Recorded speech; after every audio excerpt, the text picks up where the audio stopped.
Ang katiyakan nito ay dapat na umaakit sa kanila na bumalik sa Kanya. Ngunit ito ay tila may karagdagang pagtukoy sa muling pagkabuhay ni Jesucristo. Hangaan natin ang karunungan at kabutihan ng Diyos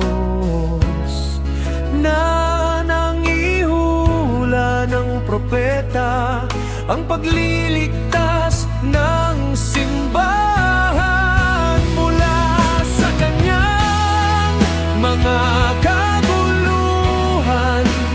Dapat niyang ituro ang ating kaligtasan sa pamamagitan ni Kristo, at kayo ng mga salitang ito ay natupad sa pagkabuhay na maguli ni Kristo.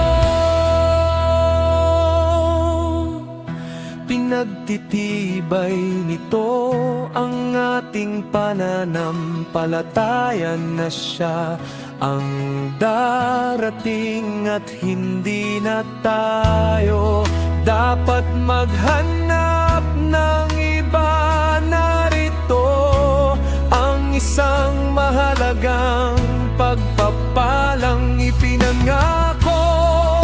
Ito ang buhay na walang hanggan, ang makilala ang Diyos, ang pagbabalik ng biyaya ng Diyos ay sinisiguro sa atin na kasing tatag ng pagbabalik ng umaga pagkatapos ng madilim na gabi. Siya'y darating sa atin na gaya ng huli at dating ulan sa lupa na nagpapaginhawa at nagpapabunga.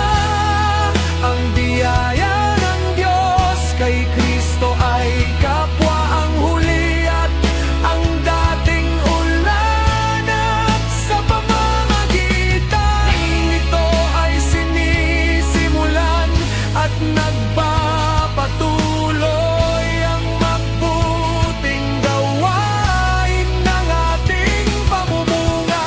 At kung paano ngang manunubos ay iminangon mula sa libingan, gayon din niya